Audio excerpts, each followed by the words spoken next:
And in terms of spending, you mentioned cars earlier on, we talked about houses briefly. Should I be buying a car or should I be leasing a car? A car is, let me just say, it's one of the two areas that most people overspend. And it's because we don't just buy the numbers, we buy the emotions of the car, how the car might make us feel, how we will look like in the car, the family memories we'll create in the car. And I know because I did this. When I got my first job, the very first thing I did was upgrade my car. I went into a car showroom, found a car that I thought I'd look cool in, walked out with the car an hour later, drove out with the car, and didn't run my numbers, didn't check if I could afford the monthly payments.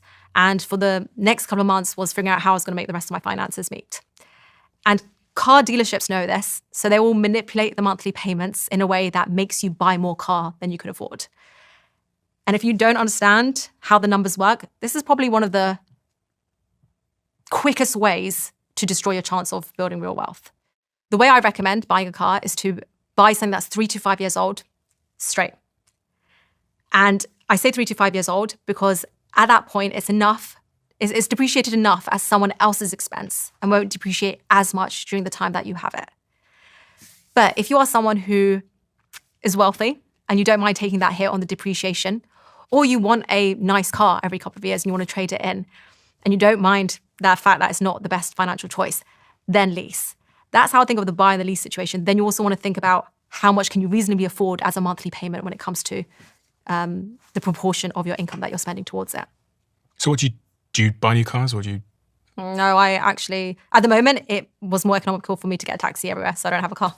So you've ran the numbers and thought the amount I'm traveling away from home makes more sense just to Uber, get a taxi and Uber every time. Yeah, I'm saving on for me. And it makes sense for this point in my life. It might be in 5 years, 10 years time that I want a nicer car and I don't want to restrain myself from having it. But for now, with the numbers, I can use that amount somewhere else. What about other things we spend money on? Where are the big sort of traps in spending that we haven't mentioned? So we talked about cars, talked about houses. What about iPhones and iPads and technology? I think there's traps in spending in almost everything that we do that we don't even see.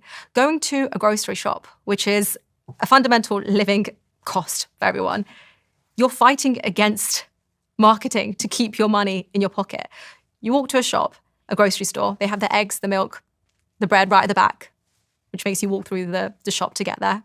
They have the premium products eye level, the sweets for the kids at the kids' eye level. So these are also areas where you don't even realize that you're overspending because there's these subliminal marketing messages around you. Mm-hmm. So that's one area where people spend, where it's just like spending on the necessities, but not even realizing that there's a way to save there. So what do you suggest, going into those supermarkets with a shopping list? Yeah, I mean, that's one way, going into the supermarkets with a shopping list. Also checking if you're shopping at the cheapest supermarket near you. I mean, shopping at M&S and Waitrose is different to shopping at Aldi, if that's where you want to save your money and you're more paycheck to paycheck and you're thinking about where to save your money. Other areas where people overspend is everything now can be bought as an impulse buy. You could buy now, pay later. There's Apple Pay on your phone. There's so many debt financing methods that make you pay more. And so just understanding, running this budget, running these numbers, understanding what you actually have available to spend towards these things is a really good way of fighting against everything else that is trying to take your money away from you. What about like iPhones and iPads and stuff like that? Do you think people should be getting new ones or? The way I think about this is the law of diminishing returns. When you first get something, there's a really big impact on your happiness. When you first get an iPhone and you don't have an iPhone, that's good, that's big. You're like walking around your iPhone, this is pretty cool. Then with every upgrade, that diminishing return starts to plateau. It's not as exciting. So actually thinking about, do I need the next upgrade or is that something I could pass up on? But always remembering that the first time you buy something is worth it. The upgrades after that, the happiness doesn't increase as much. And what about hair, nails, dyeing your hair and all those kinds of things? Do you think people should be trying to sacrifice those kinds of things as well? Or? I'm not in this camp of trying to save money on everything. I really do believe that you should have a percentage that you allocate towards the fun things in your life and not being restrictive about what it is that you love. If it is getting your nails done, getting your hair done, getting a new bag, go for it. Enjoy it. As long as on the other side, that's not at the opportunity cost.